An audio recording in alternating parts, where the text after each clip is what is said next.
This program is designed to provide general information with regards to the subject matters covered. This information is given with the understanding that neither the hosts, guests, sponsors, or station are engaged in rendering any specific and personal, medical, financial, legal, counseling, professional service, or any advice. You should seek the services of competent professionals before applying or trying any suggested ideas. Welcome to Behind the Scenes, for your half-assed entertainment news with no bullshit, with our hosts, the Baroness and Bear Fiorda, only on Talk 4 Media. G'day guys, welcome to Behind the Scenes. I'm your host, Summer Helene, the Baroness. We are on with my co-host. Very distracted co-host. Who is still trying to post to Instagram and has pink eye. So things are going really well. In both my eyes. Yes, so Someone was nasty at the gym. Did they toot on you? They didn't toot on me, but clearly they brought something from home they shouldn't have. I mean, that's the only reason why it happens. People are gross, infected, and they show up where they shouldn't be. He spends a large amount of time with other men's legs wrapped around his head. I suppose they could have done it then, but you think I would smell it, right? I actually don't think it comes from poo. I think it is actually a it bacteria thing. But we have a lot going on in Hollywood today. All right, let's do it. All right. So in MMA... It's okay. Pink matches your personality, says our sound engineer. Thank you. I like that. Absolutely wonderful. Oh, you're now my second favorite person in pink. My first was the guy that punched Andrew Tate in the pink gloves. Oh, that's right. I forgot his name, but he was not a great boxer, which it doesn't really show very well for Andrew, but also fuck that guy. So, I don't even think we're allowed to say his name. We're on YouTube. I'd like to, don't say, well, I've been calling him Taint because he taints everything. All right, let's just really emphasize the taint part. Yes. Though when I was saying it, everyone thought I was talking about something other than him tainting things. Apparently there is a body part that matches and they thought that was appropriate too. What do you mean? Wait, that's not why you were using it? No, I thought he was tainting things. No, sweetie, no one would ever think that. I did. All right, well, do you know what the taint is now? No, but I should Google it later. It's the area between your butthole and your vag or ball sack. But it doesn't not suit him. Also known as the gooch, in case you're missing out on some slang terminology there. Okay, well, I like that name for him now. So we're going with that. Okay. Also, I now know more about parts of the body that I didn't want to know. Yeah, absolutely. Yay. You're welcome. What's up in the news today? What kind of news we got going on? WWE announces Elimination Challenge. Okay. WWE, they just have a new thing going on. What is it? WWE Raw, or like the whole thing where they drop the cage over the guys, the briefcase of money at the top with a big ladder in the middle. One of those events. I don't know if they do that anymore. I've never watched professional wrestling. We're setting up for you to do an appearance in professional wrestling. I love professional wrestling. There you go. It is beautiful. The best thing ever. It's totally legit. Yep. People never get hurt unless you want them to get hurt. Channing Tatum is sharing a health update. I don't know why. What's wrong with Channing Tatum? Apparently he was in the hospital. So okay. If anyone can tell me why, I'll give you a ride at Off-Road Rentals in Palm Springs, California. Yeah, here's a giveaway for this guy's health. Did you manage to post? Did you get the photo that you need? Let's see if I got that photo. Yes. Hey, look at that. We got the photo. He is supposed to be posting on Instagram. And the conversation we're having today is about selling yourself appropriately. And Bear seems to be having some trouble doing that. I just realized we used the mitts and instead of boxing gloves. Yes. What an idea right there. It just photographed better. I don't know if I feel comfortable posting that. We got a bunch of kids on my page. It's it's fine. Which way? I would say it's fine to post, but we can use a different one if you want. All right, okay. I'll ask you guys. Show them this. Click on this. So this, because it's also what we're using for Phoenix Comic Con. That's actually our poster for Phoenix Comic Con. You guys. Here, this is what we're using. What I would be posting is like the promo for our radio show. So that is actually our post for Phoenix Comic Con as well. That's going to be our poster. So, but this is an 18 and over show. It is an 18 over show. It says on there that it's 18 and over. It does say 18 over and parental advisory. Okay, so why don't you put up the other one if you're more comfortable? Okay. But that's the one that you need to be using from now on, or an augmented one. I can do that. I'll get the original image and I'll do something with it because we got a few of them. Then that's fine. But do that. The butt grab is why I liked it. It does grab attention. It's more like my personal concern versus what might be I don't know, good for an audience poll or grab. I'd put it up. I'm tripped. Listen, I don't know if you guys know this, but a long time ago, I had someone who was working in our team post some images of a guest we're going to have on this show, but the guest was very provocative. My page is almost entirely kids. And so they posted on my thing to advertise, and now all these children are seeing like mostly naked men. It was a lube ad. It was a lube ad. It was a lube ad. Okay. And so I am anything that has me or another human in revealing clothing, I'm like, it will be fine. I shut it down so fast out of fear. I think that'll be fine. All right, I'm trusting you. Yes, it's almost like I do this for a living. Get some hateful parents. My whole job is to make people rich. That is what I do. And I do it by working with what's popular in media. I've been doing it for a long, long, long time. Well, I just made myself sound old, but you're not old, love. But I'm very good at making money. And a lot of the time, provocateurs make money. Is it fair? No. Is it reality? Yes. Make sure you have a link to the show for everyone up there. Yes, it is the link to the radio show after I post it in like 3 seconds. Sorry, it's taking me forever to figure this out. Will be on my Instagram at Bear Fiorda, and it'll be available for everyone to come and watch. I also like that it has the scanny thing so people can do that if they need to get there. That was the whole point of using that one. Oh, that's right. It does have that. That's why I wanted to use that. Yeah. That was the whole point. What about actually? No, that's worse, I think, because that hides the shorts. Yes. All right. And boom. Anyway, the whole point of provocative in marketing is what makes you money. Now, what is it? Sex sells, sex and violence. That's the thing. Everyone wants to see sex and violence. I do try and be very, very clear with this. Mm-hmm. All of that said, that doesn't mean you do it in business. If that's not your business, don't do it. Wait, so I shouldn't show up in like a Speedo and just beat up some random CEO and like, now it's time for the money. Like, that's one of the biggest mistakes people make now. What do you mean? I see people going into the business world, going into the office, and they've seen something on TikTok or they've seen something on Instagram. And all of a sudden they're like, I'm going to go and dressed as Office Siren. Oh, like, you're listening to a TikToker that doesn't have a job. What the hell are you doing? Yeah, I don't know. And then everyone's dress codes are a fucking thing, but they tend to enforce those. It's more than that. People have this idea in their head that how they feel or what they want actually matters.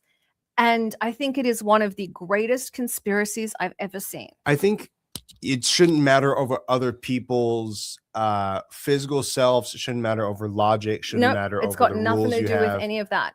It is the greatest sell I've ever seen. All right, go ahead. Dive into it. It comes down to you dress for how you feel. I dress for what makes me money and for the people I'm working with. You will never be a threat to me. You will never make more money than me. You will never be more successful than me because you do not know how to operate at the table or in the environment that I do. And by convincing people, and it's a wonderful, wonderful thing, by convincing people that their autonomy matters more than their pocketbook, that their autonomy matters more than social convention, you have guaranteed an entire generation of minimum wage workers. You are a lawful evil person. 100%. You're a lawful evil person. You're like, to the letter of the law, you are the evil businessman from every D&D campaign to ever have one. You are like the administratum from Warhammer. Anything that is bureaucracy, finance, like legislative, that's evil. I just imagine you now as that character with that statement. And I love you. I love her to death. I'm not going to argue with you, but it's like, putting it out there, it's reality. I want to give everyone the chance to learn it. So they stop turning around and going, but this is what I feel like wearing, or this is the real me. Nobody cares. No one cares. Nobody likes the real you. Nobody wants to see the real you. You never want to hear your pilot say, this is the real me, just before they take off. That's the point. The best way to ruin your life is to think anyone cares about what you think. Yeah. The point of clothing is manipulation. You are wearing it to convey something. If you're at a punk concert, you dress for the crowd. If you are in business, you should dress for the CEO. And the reality, you're a host on a radio show, you dress nice. He's wearing pajama pants. The point, I wasn't ready for you to out me like that, but yeah. The point is, we have created a system where we have made sure that people who are watching social media are going to stay poor because somehow, some way, they feel empowered by screwing up their life, and they are going to die poor, and it is entirely their fault. But we can also go into my belief on why some people should be allowed to unalive themselves. We have seen people who have come up from the system, and seen people been beaten down by the system. You will always be beat down. If you want to change the system, you have to come up within the system to change the system. There is nuance and circumstance. But I tell you what, you doing nothing and thinking you're a victim will always keep you in a lower place. There is no nuance and circumstance. If you are too stupid to dress in a way that is going to manipulate the people around you into thinking that you are capable of getting and doing whatever you are promising, you're an idiot. I am not handing $100 million for a film to a director with no history. And if you're trying to convince me that you're incredible, that you're amazing, you want your first shot in one of your projects from me, you better not be asking for $100 million, and you better come in knowing what you're doing, saying, and dressed appropriately. Because if you come in and look like a fool and you're like, I am going to do Pride and Prejudice. Okay, I have no history. I want you to risk your money on me. Why should I? That's Hollywood for you folks. That's it. But it's not just Hollywood. No, it's the whole world. It's anywhere. Do you want to listen to a coach that is 600 pounds overweight? Steven Seagal. That depends. Steven Seagal. No, you don't listen to Steven Seagal, but hey, you don't know this name. Abdulmanap. Okay, Abdulmanap. I don't know what to say his name either. Sounds like the thing that flops over your belt when you're too fat. He is Khabib Nurmagomedov's father. He did some wrestling, but when you look at that guy, if you never met him before, never knew this guy, and you looked at him dead on, he is lumpy. Okay, he's very lumpy, but he has trained world champions. So you don't know physically. They may have been great and let themselves go. It depends. But then they have a history to show you. You either have to show me by history, okay, you can, or you have to show me by how you look. If you want me to take, I absolutely judge. If you want to make money, judge a book by its cover. Judge every time. That is the point of the cover of a book. All right. What the hell is the other point? Why do they have a cover on the book? There's even a blurb on the back. What's the whole point? So you can judge the book. Well, speaking of people who that is how you remain poor forever. Excellent at blurbs and know how to judge people immediately because it's actually part of his job whenever he does crowd work. I'd love to welcome to the show comedian Chris Lewis. Welcome, sir. God. How are you today? Thank you guys for having me. I thoroughly enjoyed that conversation. Are you sure? I did. I align with a lot of stuff you both were saying, so I'm in the middle. All right, but you're in a job where people are paying to see your personality. Yes, it's it's a charisma game, and you're kind of paid to be an asshole too, but you have to be an asshole that's relatable, But that's it. But if you went in like a Laura Piana sweater and like gray chinos and a gray shirt and tan shoes, no one's going to pay attention to you. You have to dress for your job. Yeah, but I mean, but a comedian's dress is like, we can look like a hobo. I mean, as long as the jokes are good, you can almost win somebody over with whatever you have on. A guy named Greer Barnes, he looks like a hobo all the time, and he's one of the biggest comics in the world. So I don't know if it applies to comedy the same way, because you kind of laugh at him too, like you're laughing at his appearance. It kind of helps. So that's part of the bit. You got to look at it like Post Malone. There is no way that you go to an accountant that look like Post Malone. Well, you're right. You're right about that. I'm not gonna fight on that. An accountant look like Post Malone is a red flag. That's not good. That's not good. I wanted to say this from the moment I knew you were going to be on the show, so I want to say it right now. I knew your name, so the moment it came up as a guest, I'm like, I know this guy, where I know him from, and I look at it all around, and you did hands down the funniest bit about Superman I've ever heard in my life. Oh, man, stop. But I didn't hear it from you directly. Someone else had ripped off your content, put it on their page, and it blew up. So I'm like, oh wow, that's exactly where I know it from. Then I see it's actually on your stuff. I mean, that's incredible. I'm sorry that happens, but exactly. Superman. Yeah, thank you I appreciate that, Joe. I really appreciate that. Means a lot to me. I've been doing that joke for like about 2 years, and when you do a joke, people hear it. And then, people do it can be ripped off fast. So I don't, it's weird. It's a weird Someone did the whole Carlos Mencia thing. Yeah, Carlos Mencia, that's a big one. That's a huge one. He's like, notorious for ripping people off and made a career out of it. Yep. But made a lot of money doing that. But people, Robin Williams did that too. I love Robin Williams. People don't know he ripped off a lot of comedians too. So it's a weird, wow. It's odd, It's a weird thing. Comedy's a weird thing. Where Robin Williams had, and I'm not surprised he did. He has such a fast acting mind. If you've ever had a conversation with him, it's like talking to a crackhead that like just smoked.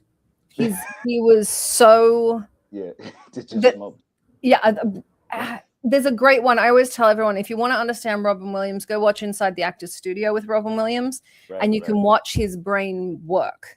Yeah. And it's just broken in every possible way. Well, Robin Williams basically he was one of the first comedians that basically utilized ADHD. Like, he obviously had ADHD and he harnessed it and made it a superpower because, like you said, when you watch him, he's flying off, he's grabbing stuff a mile a minute. You know what I'm saying? His brain is just clicking. So he also did a lot of cocaine. He did like drugs. Did a lot of drugs. You guys are ruining my childhood like stars here. I'm sorry.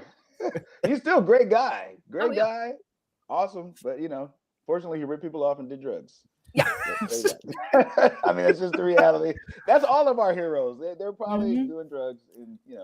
And, I remember when I got old enough, I started listening to some of the more mature comedians, a little more vulgar comedians. They would talk about that in the industry, how it's basically from the start. You can just be so coked out, drugged out, drunk, whatever, get on stage, you have a great set, go back and keep doing it. You were watching George Carlin, weren't you? Well, it was Carlin. George Carlin talked about it less, but I'm thinking like Ari Shafir talked about it a lot. Christopher Titus did on its podcast would talk about it. So Theo Von did that too. Theo Von has a very famous set where he's high on stage and he's killing, but I think he's on like acid or something like that. It's like it's the wild, but it's getting better. Like, it actually gets better. The longer he talks, the better the jokes get. It's really bizarre. I think Richard Pryor said he was never on stage sober, not once. Yeah, there was a point. Yeah, there was a point. Well, Richard Pryor was doing coke off a girl's tits and stuff. I mean, him and Pam Grier. He and Pam Grier had a coke relationship, cocaine romance. So that was his thing. Cocaine was like his drug of choice. But I don't know if it helps them or not. It's a weird thing with drugs and comedy because a lot of great comedians benefit off of drugs, but it also takes away a lot of great comedians. So it's a weird dance between drugs and comedy. Well, drugs aside, what comedians would you say are like your inspiration? What got you into this, or who do you really draw from when you look for? I want to say content, but when you write, don't say Matt Rife. Everyone hates him right now. I like Matt Rife. There we go. In the comedy community, everybody hates that guy because he's attractive. I'm being honest. It's because he's attractive. If Matt Rife, seriously, being attractive and funny is like a slur in comedy. You can't be attractive and funny. People get offended. They're like, "How dare you be funny and be attractive? That's just too much. You got to look weird. You got to be a gargoyle, be funny, or you got to be attractive and be like not good." So I think that's why people hate him. But he had a lot of work done to get attractive. If you look at him from like Wild and Out to after, and I'm not knocking that. I work in Hollywood. I'm half plastic, but the so I'm never going to knock someone doing that. But he put a lot of effort into it. So I think he deserves. Yeah. I think he was just offended because he blew up with women, obviously. And when he went and did his set, it didn't match, and everyone's like, "What the hell?" And also, he's getting what every comic wants is women. That's like, a lot of comedians get into comedy to get women because that's the only time they're going to listen to him. It's like when they're held hostage at a show. So that's the only time. That's the only time. You're attractive and you're a comedian. Does that backfire? I feel like it does sometimes, and it backfires with guys. It's weird. That makes sense because women would love it, and men would be like, "How dare you?" He's like, "How dare you look like an off-brand Denzel Washington or whatever they think I look like?" You can't do comedy and look like a movie actor. But I think my personality offsets how I look because I don't lead with my looks. I don't lead like with that. I always lead with like how I am as a person. So I don't think it backfires as much when they get to talk to me, but the first introduction, people don't like me. Like that does happen. Well, we do expect Chris Farley in our comedians. We don't expect you. We don't expect that, right? Like there's a point where you're like, you don't get to be cute and funny. Like that's not. Yeah, but there's a lot of cute, funny comedians though. There really are. There's a ton of them. Like they really. I mean, arguably. I mean, you're gonna have to answer this for Eddie Murphy was kind of attractive. Eddie Murphy's hot. Eddie Murphy's he hot. wasn't an unattractive guy. No. You know what I mean? The Wayne's brothers, all hot. Yeah, they were attractive. You know, Jim Carrey was attractive. Weird Carrey, when he made his faces, but like normally kind of attractive. So yeah, there's like. It exists. That's true. There's like they're attractive comedians. But I feel like my inspiration, I get a lot of inspiration from, I gotta say Dave Chappelle. I always gotta say Dave. Got it. When I saw Black White Supremacists, I was hooked. Oh my God, that was one of the all time. Black White Supremacists. It just, I mean, when that came out and Rick James, I remember running downstairs and like going to you have to see this. Like that made me want to just do comedy. It just made me. I love. He's so committed to the cause that if he found out he was black, he'd kill himself. He would kill himself. Yeah. I mean, even after finding out he's black, he's like, this is abominable. I have to off myself. A true racist, you know. So you know that's true racism, right? You find out you're black, you've been a KKK member, you off yourself. He's a real racist. That's a real racist, man. He's an inspiration to them all. Really. He is. It's funny. And during Black History Month, I'm sure a lot of racists look up to him, like, you know, you got to be like that guy. You got to be like Tyrone Biggums or whatever his name was. You got to turn around. Actually, I encourage that. If given what was it, we all started in the cradle of life. So if everyone somewhere was black, if racists believe that, I am fully in support of them unaliving themselves. I think that is an excellent idea. You are going in on people today. About that one. I am sorry. I have no problem with that, especially in the current climate. Yeah. With the current climate. Yeah. Mental health I is not agree with that one. Not doing well mentally. But Dave Chappelle, Jim Carrey, big inspiration. Eddie Murphy, early Eddie, Richard Pryor, Bill Hicks. A lot of people know about Bill Hicks. I love Bill Hicks. One of my favorites. Bill Burr. Love Bill Burr. You know, unfortunately, I can't say his name, but he was America's father for a while. Yeah. In the 80s. Okay. He was an excellent comedian. Really great comedian, though. But the whole like rapey issues sort of caused a bit of a problem. It destroyed his legacy. Yeah, very much. Very, very much. Yeah. I love they were threatening. They had turned around and they were talking to the they're like, you know, Uncle Phil's dead. The Cosby Show's, you know, destroyed. And they turn around, they tweeted at the guy from Family Matters. They're like, if you f this up, we'll kill you. Like you're what we got. The last one. He's like date raping people. That'd be terrible. We don't need that problem. We don't need that problem. Yeah, we're running out of black dads. That was the argument. They're like, Uncle Phil died. Bill Cosby just screwed it up beyond belief. Yeah, because nobody's talking about Al Bundy. Al Bundy's fine. Yeah. You know, you don't have to worry about Al Bundy. He's good. It's so bad. I mean, you know, comedies, it's a lot of fun. I like, you know, it's a lot of fun. You know, when you get Why did you start comedy? Well, I want to know. Why you started. I like your guys' connection. I like the way you guys. Oh, thanks. I like this. We talk over each other a lot. You do? Yeah, I love it. This is very relationship vibes right here. This is good. Why did I start? That's a great question. Trauma, probably trauma. Oh. I mean, every comedian kind of has this same story where you have like an abusive parent, and I had that in my dad, so that forced me to be funny to cope. Yeah. So I think I fell in love with comedy as a coping mechanism. So I think that's why I do it. I think I initially did it to like get over stuff. So, and then I realized I liked it. It's weird. Like I ended up I like making people laugh. I don't know what it is. It's an addiction. Making people laugh is an addiction. It's weird. What's your view on it now as you've matured and like reflected on that through the years? You know what? I got therapy and stuff like that. And I think at this point, comedy for me is like relatability. I'm trying to connect with people. I'm trying to be understood. And I feel like the quickest way to be understood is with laughter and music. That's my theory. Yeah, absolutely. I feel like I usually relate to a musician or a comedian. And it's the way they're doing it. They're saying a lot of truths, but they're saying it in like a kind of like an arty, kind of mysterious way. And I think that's what it does for me. I'm able to connect because I love music. So this to me is like music. Yeah. Okay. Comedy is music to me. And it is musical. Like it is a music. It actually is music. I feel like comedy is music. It's a rhythm. It's like a whole thing. It actually, you hit the nail on the head. The thing that makes comedy the best is that rhythm, is that cadence. It's what pulls the audience in. Yeah. You'll find if you take the voice out and you overlay a comedian with a preacher and with Oprah Winfrey, they have the same. They have the same cadence. It's this high-low cadence, and it psychologically hypnotizes the audience. When we hire people, specifically speakers, or I put people in films, the first thing I'm looking at is not what they say, but how. And if they have that cadence, I know we have somebody who's going to do well on social media, somebody the audience is going to follow. It's really, really important. On your stuff that we've looked at, you have that same cadence. If you actually take yours, pull it out, you got it. That's interesting. Thank you for that. That's great. That's great feedback. That's a good point. Yeah, that's a good point, though. It's true. It's like a through line. Everybody has that their own rhythm. It's a rhythm thing. It's really weird. It's a very nice specific trick. Well, it is, and it pulls people in. And the only person outside of comedy, music, and religion that did it was Oprah Winfrey, and she did it on purpose. And she was the first one to point this out. And so we sat there, and now the whole industry, whole entertainment industry, actually looks for people with this cadence. Because she made a rule at Harpo, she wanted all of her people, Dr. Phil, everyone she hired, to speak with this cadence. Wow. And then they saw it in comedians. And the good ones have this same rhythm. That's great. I did not know that. Shit. Shout out to Oprah Winfrey. That was brilliant. She figured it out, and now we all copied it and stole her idea, and we use it to make money. It's fantastic. Oprah would be a great comedian. She would be a great comic. Yeah, she would be.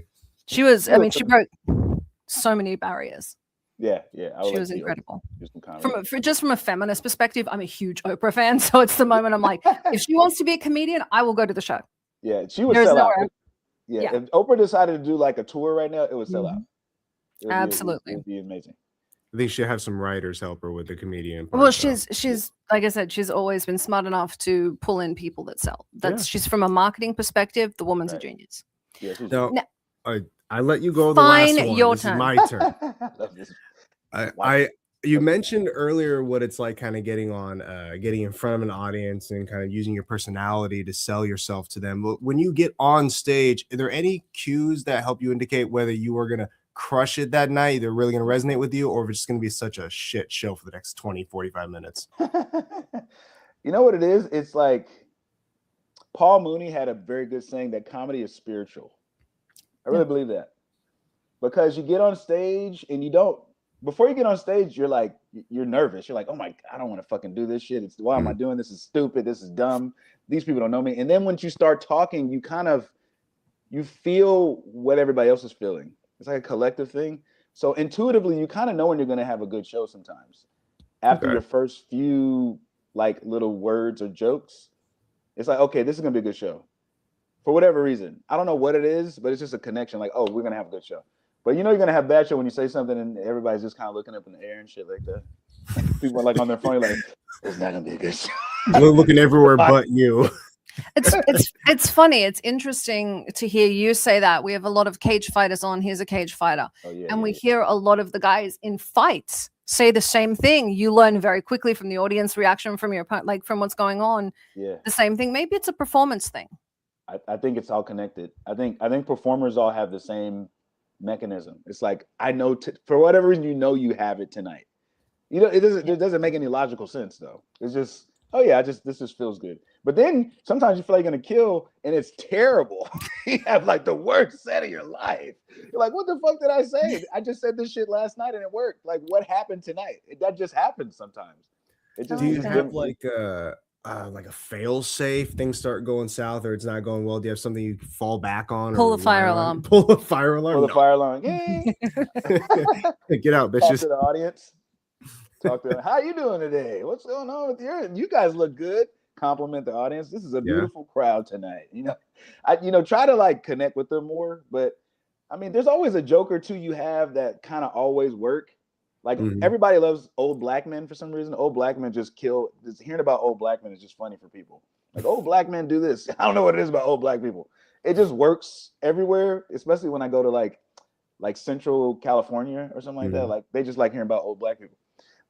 So I don't know if it's I don't know what it is, but old black people is a crutch for me. In Central California, have they seen any old black? Have they seen any black men? Period.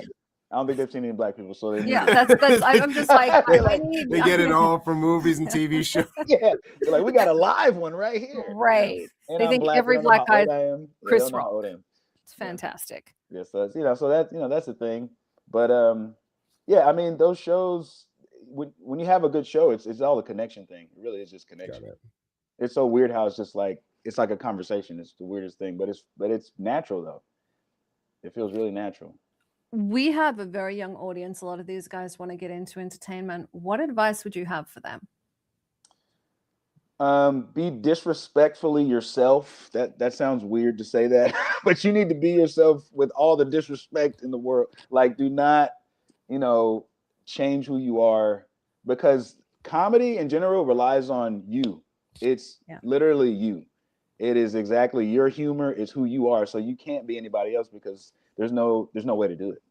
And so the best advice I would say is like learn from people that are better than you, and be yourself at all times, because that's basically your superpower. Your superpower is who you are, like your experiences, your perspective. That's what's going to connect with people. Because people want to connect with people. It's basically just a connection. Yeah, very, very much. It's really have you ever had a moment where you're like, I can't do this, I'm done? What was your I'm going to quit moment, and what made you go, nope, this is my forever? I think when I was trying to figure out comedy, I was trying to figure out how I was funny. That sounds so weird. Like I would be funny like in life, and I was like, but how do I do it on stage? And I had to figure out the fundamentals of it. So for that few years, I was like, what the fuck is happening? I would go on stage and I would bomb. And I'd be like, but I'm funny outside of this. And then I would have a set and it would be great. So I wouldn't know what was going on. So I actually talked to a touring comic, and he told me like the fundamentals of comedy. It was like every joke is basically a story, and then it's public speaking. So once I had the fundamentals down, I loved it. But in that time, I wanted to quit because I was like, maybe I can't do it, or maybe it's not for me. Maybe I don't know what the fuck I'm doing. And it just everything in life comes down to fundamentals. Like you have to know how to do something before you get great at it. Like you need the fundamentals. God damn, I couldn't have said that so much better, and I'm so happy you said that. I appreciate you. The basics are the most important thing ever. Whenever I go into a match, the first thing my coaches are telling me, what they'll tell the students as they're getting ready for their fights, is do the fucking fundamentals, do the basics. That's it. Right. Don't go out there and do some weird spin shit. Hit him in the face, just punch him straight in the face. Really? You got it. I'd like to remind everyone, every time we use bad language, we give money to the Boys and Girls Club of America, the Humane Society of America, and Free MMA. We swear because we can. Ooh, it's for charity. It's called the Sean Patrick Flaherty rule. We were live at Comic-Con, and he said the F word 72 times in like 30 minutes. Like it was naturally incredible. Very Irish. It was lovely. But it was that moment I was like, oh boy. We got sanctioned by Comic-Con. Yeah. Since we're in like the advice trend now, I'm curious if you had someone or a young comedian who's coming up right now, maybe he's your opener or whatever, but he's freaking the fuck out. What are you telling him? Dude, just calm down and have fun. It's literally fun. That's it. It's all fun. Like once you make it a thing, it's not fun anymore. Yeah. Got it. Don't make it a monster. Yeah, it can't be like I have to do good tonight. It has to be I'm gonna have fun tonight. And that's it. But also when you've done all your work prior. So if I had an opener and he's freaking out, like, dude, be yourself and have fun. That's it. And then just learn from it. After you get off stage, learn from whatever happened, what worked, and that's it. But don't beat yourself up. I mean, the greats have bad sets, Yeah. So you're not, if the greats are having bad sets, you're gonna have a bad set. It's gonna happen. It's gonna happen. No, that's very. I like you went that out very with much, that fluffy guy, and it was terrible. I went out with. Long story short, I went to see Gabriel Iglesias, and he did good for like the first 40 minutes, but people then he got drunk. People kept bringing him drinks, and so he was just like one after another. They were like 2011 or 12, just keep going. And a half an hour past the end of his set, they're trying to kick him off, and he's telling us trying to kick him off, but he's not leaving because he's for the people. And, he's making excuses. Yeah, it was it got bad. Advice to the audience: if you're working, don't drink. Like it doesn't go well. Doesn't go well. Just try and keep it professional. Yeah. Well, Gabriel, he's like one of the biggest comics in the world, so he probably felt like, fuck it, I'm Gabriel. Yep. That does happen. Yeah. What are you gonna do? I mean, what are you really gonna do? You're not gonna not pay him. Yeah, exactly. It's already done. I already got the money. Yeah. So, there's no more to it. Now, what are you most proud of? What am I most proud of? Mm-hmm. Yeah. It's a great question. I find that a lot of comics are deep thinkers. So this is probably going to be a deep answer. Please. I think I'm most thankful of how authentic I am. I think my authenticity compared to what I'm supposed to do, socially, we have all these social boxes, and I fight that, and I feel like comedy is my rebellion. So even the way I live is rebellious. I like to do things the way I would like to do them. So I think authenticity is what I'm most proud of about myself. If I'm being honest, I haven't reached all the goals yet. Obviously I have all these lofty goals that I want to reach, but I think being real is like, I'm very proud of myself for that, to be honest. I like that. And it really resonates with the piece of advice you gave us earlier with the whole just kind of be you. Yeah, well, I am going to say disrespectfully you. I am going to say from a money and marketing perspective, the best thing a person can do is authenticity, because I cannot buy it. I cannot recreate it. I have tried. I cannot sell it, and I cannot sell someone without authenticity. People have to connect. Yeah. And so the ability to be yourself and be that open with people is bloody hard. Nobody wants to go out there and be like, here are my guts, have a look. No, they don't. And that's the number one fear is public speaking. Nobody wants to do that. Nobody wants to do that. Even in life, I got to be myself. It's a lot. It is a lot.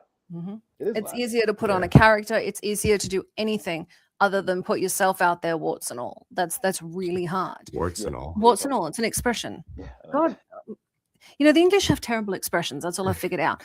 But I think though, I'm gonna say this. It seems kind of hard though, because you might be at a show in Southern California, you crush it, you talk about old black men, and then you go to like wherever else in the country, I still maintain Wisconsin, and all of a sudden they men. hate your bit for some reason. So I think it's kind of hard to be authentic in He's not going to South Africa. Apartheid. Yeah, I got apartheid jokes now. I got an apartheid joke specifically for you guys.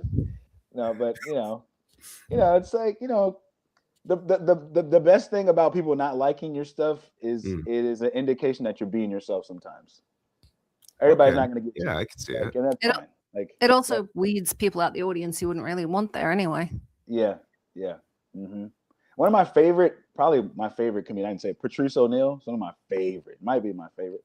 He always said, you want to divide the audience a little bit, just a little bit. You don't want to be, it sounds counterintuitive. It's like, why the fuck are you supposed to be making, but he's like, you want to divide a little bit because then you kind of know you're doing your thing. And it's kind of true, like not on purpose, but you're like, yeah, I need to be me all the way. Even if they start hating this, I got to keep going just because, Got it. We've seen comedians have this kind of standoff nature sometimes, not like they're already an asshole, but maybe the crowd's bad. And so they just kind of start going in at the crowd a little bit. Do you ever find that there is Amy Schumer did it? I think even Chappelle did it. Chappelle did it a couple of times. Sat on stage and read for half an hour. Will Smith smacked Chris Rock. That would be the biggest case I've ever just seen. Yeah, that's notorious. That was definitely the audience turning. And when do you think if ever is a good time to kind of fight the audience a little bit? Yeah. I'm sorry, I didn't mean to cut you off, Jared. No. It was just asking, when do you think, if ever, is a good time to kind of have that fight with the audience? When Will Smith's not in it. When Will Smith's not there. That's what you're saying. So from I Am Legend. Yes. That's a slippery slope. I'm be honest. Because some hecklers need to be verbally abused. Like some of them need the abuse, man. It's just like some people don't get it. Like it's like you can't talk. Like, okay, you can talk at a show. There's no rule against that.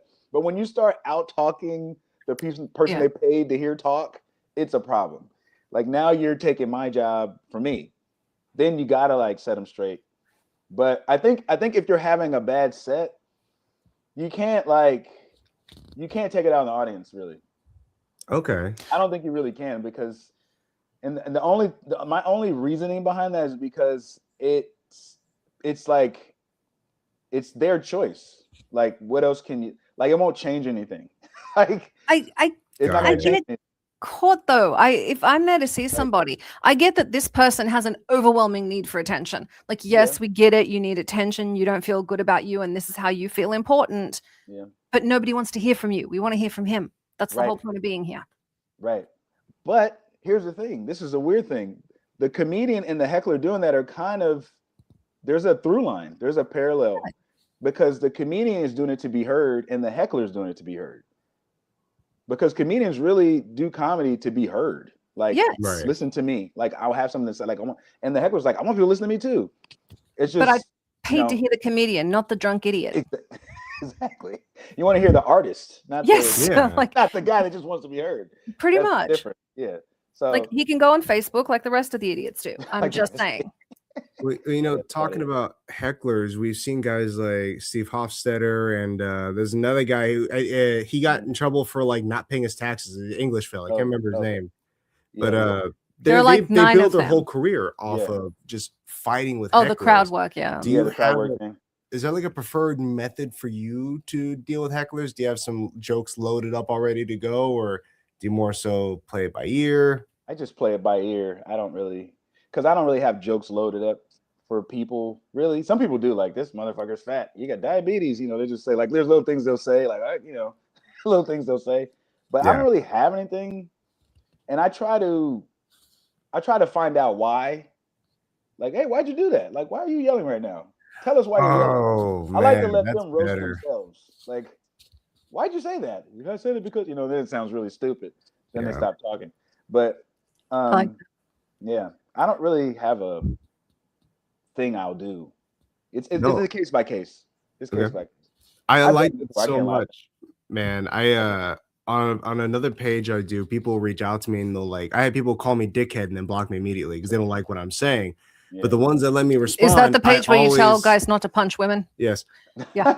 Surprisingly an insulting thing. I want to assault women so bad. What are you talking about? Shocking amount of people genuinely have a problem when he's like, don't put your hands on women, don't cuss out women, like be respectful to people. And they're like, that's why I draw the line. Yeah. or they'll be like, Andrew Tate said blah blah blah, and he's why I don't care what he said. He's been arrested for trafficking children. Like, piss off. Yeah. It takes like Jesus for guys that beat women. You know what I mean? Oh my God. Like, hey, if he's doing it, it's got to be decent. It's got to be all right. It's got to be a great idea. Idea. I responded. I asked them like, "Hey, clearly you're mad. Why are you mad at me? What did I say that upset you? Let's talk about it." And then they block me because I don't think they're emotionally capable of handling that. But you get to do it face to face. They can't fucking hit a block button and ignore you. They get to look like a bitch, or they get to look dumb when you ask them questions. I'm like, I love it. What is the biggest glitch someone had when you actually called them on it and had them explain? Oh, like when I called somebody out on some stupid stuff? The biggest, because they're glitching at that point. I think one person was like, I had a joke about, what did I had a joke about? It might have been a joke about women and men or something. Mm-hmm. And I think one of the women was like, that's not true. And I was like, okay.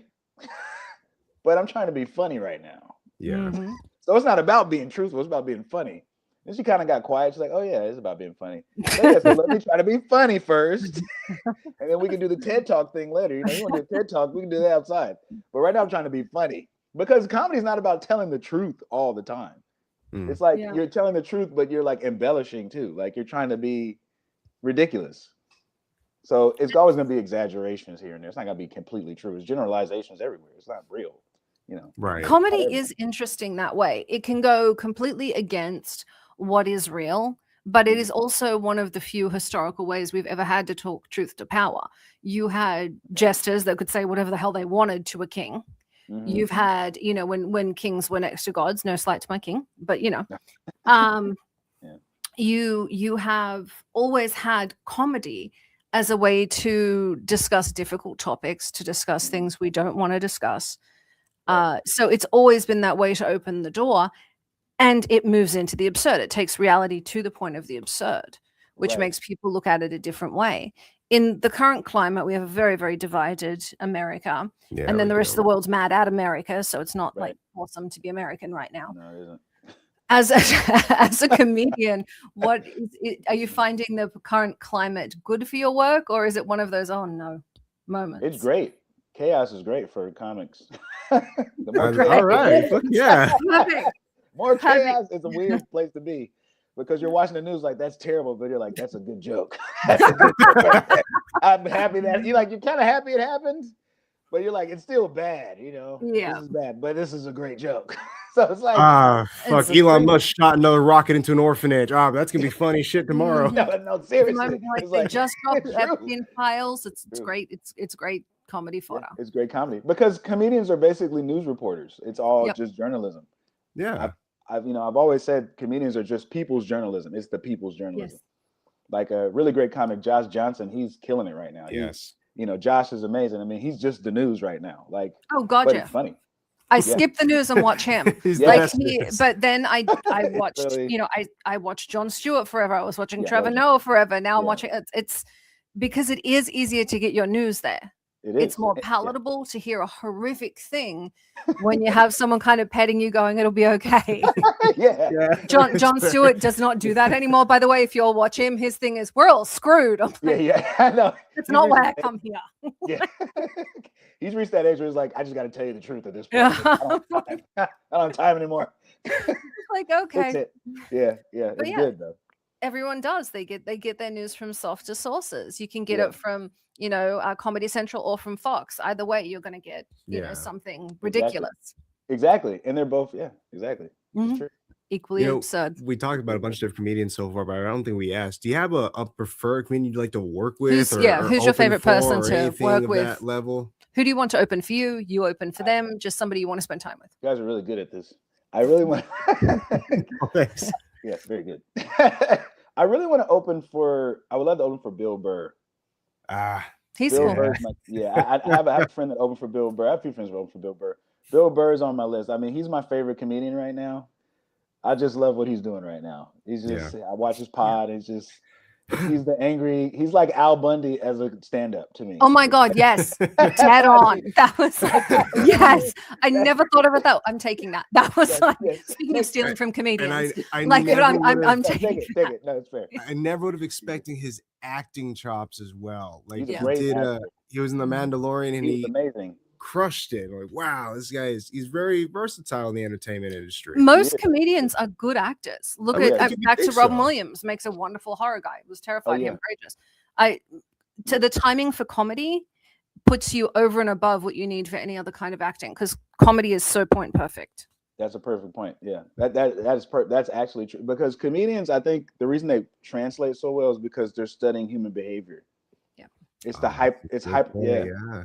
Mm-hmm. It's just hyper observation. Like I'm just looking at. So like Stephen Wright's one of my favorite comedians. He always talks about you just it's like you just put your hand out and it's like a detector. You're just detecting what everybody else is seeing subconsciously, and you're just reporting it. So I think that's why Bill Burr is a great actor because he's a great comic. So he knows how people are. He can act. It's probably easy for him. Because I saw that Mandalorian thing. I thought that was incredible. Yeah, I was really impressed. Like he's one of the best actors out here. Like literally, he's great. He did so well. I thought he had real PTSD that he brought into the character at that point. Right. I can talk about Star Wars. I'm like, you're supposed to be in an upcoming action film. And you're sitting here like, I thought he had real PTSD. I'm like, we got to get Bear an acting coach. We are screwed. Shit. I'm going to be background character number 3. No, you're supposed to be one of the characters in an upcoming show. Oh, great. And I don't. It's got the one for ESPN where he goes and tries sports, but that's just him being him. You actually have to act in your next one. I hate that we're running out of time. I have so many questions. Before we do, tell everyone what your social media is. You and Bear have a big crossover audience. It's all young guys on his, and I know they'll follow you. Tell them where to find you. You guys can follow me at the Chris Lewis on all platforms: TikTok, Instagram, YouTube, and my main social media platforms. Yeah, so I'm there on all the platforms, and I got a lot of stuff going on. I might have a movie going. We'll see. You never. Movies are like, we'll see. But yeah, things are going in the right direction. So I'm really excited right now. Really I like excited. that. I found. Have you had your Netflix special yet? Not yet. Well, that's what I do. Call me. Yeah. Okay. Yeah. That's the next move. we found you as the guest. I went and looked you up again to make sure I knew you, and I found your bit and I followed you immediately. Like, it was easy. It was easy to find once he found you because it was the giggling. He giggles like a little girl, and you could hear it through the house. Look, you can hear it during the show. It was. When you can fight like him, you can giggle like a girl. When you fight like Mike Tyson, you can talk like Mike Tyson. No, I like that one. Yeah, it's true. It's true. Yeah. You have that luxury. Yeah, because who's gonna say squat? Like, I'm not saying anything. No one's gonna say shit. Do you have you're talking about this movie that may be in the works here? Do you have a movie franchise you'd like to be a part of? Think you'd be good in? Well, it's not a movie, but Mandalorian would be amazing. God damn it! He said the same thing. That's his. Oh my God, that's like that would be a dream. That whole I'm just obsessed with that because when you talked about it, I watched everything. So Mandalorian would be awesome. Movie, I wouldn't mind doing like a kind of like a drama, like a mystery drama. You don't see those anymore. Like a Seven, they have like Seven and stuff like that. Like Training Day. I wouldn't mind doing like a Training Day type of thing. Oh, that's a good one. I like Training Day. I like Denzel Washington. It's not like hard to sell. I wouldn't mind anything with him. But the movie was good too. Yeah. So franchise wise, anything. Marvel would be great. I wouldn't mind doing some Marvel stuff. That would be great, actually. That'd be it'd be great. I would love to do it. I'm still better. I got Guardians 1 and 2. They gave the third to Disney. I didn't get to do that. I do distribution and sales. I did not get. I got 1 and 2 on Guardians. I gave 3 to Disney and took my marketing plan. Still better, but I work for them now, so I love them and I'm glad they did it. Hey, Guardians is amazing. Hooray for the mouse, our new demigod. Love Guardians. Yeah. One of the best series. All right, we are at the end of the show. Is there anything you want to say to the audience aside from follow you? You know what, audience? Do whatever the hell you need to do to take care of yourself. I don't know. All right. I like that. Mental health is on the decline. Yes. And I just feel like, please take care of yourself. I like that. Take care of yourself. I think that's important. Very, very good advice. I think that's Thank you for that, sir. And thank you for your time here today. This is such a blast. Yeah, I love having guests like you. You're funny, you're engaging, like you are the easiest. No slight to the other guests, but you get what I mean. Like you're an entertainer, so you're easy to have on the show. Every time anytime you have all I ever wanted more comedians on. Anytime you have anything coming out you want to promote, let us know. We'll push it on Bear's socials, we'll push it on here. And I appreciate you guys are awesome. This is fun. This is like just sitting at the house hanging out. This is great. This vibe is perfect. You guys are perfect. I'm glad we can create that environment for you, man. Thank you. Man. Thank you. Well, have a wonderful one. Thank you. And I'll talk to you guys soon. Guys, absolutely. Make sure you are following him. He is very, very funny. We're going to put up a link to his socials and we'll see if we can get him in bed to do some collabs or something. Yeah, we'll figure it out from there. Hell yeah, let's do it. I like that. All right. All right. Thank you very, very much for joining us. And then you guys, thank you for joining us. I'm the Baroness. We are on with my co-host, Snuggy Bear McPinkeye. I'm not going to lie. I thought you had something to say after thank you for joining us. It was just to insult me. So, hey. He has pink eye. Well, let me give you guys some pink eye real fast. No. It's bad enough he's in my bed and it's contagious. He has to keep changing the pillowcase. I have to change the pillowcase every day. I'm the Baroness. This is Snuggy Bear McPinkeye. We'll see you next week. Good night. This has been Behind the Scenes with the Baroness and Bear Fiorda. Only on Talk 4 Media.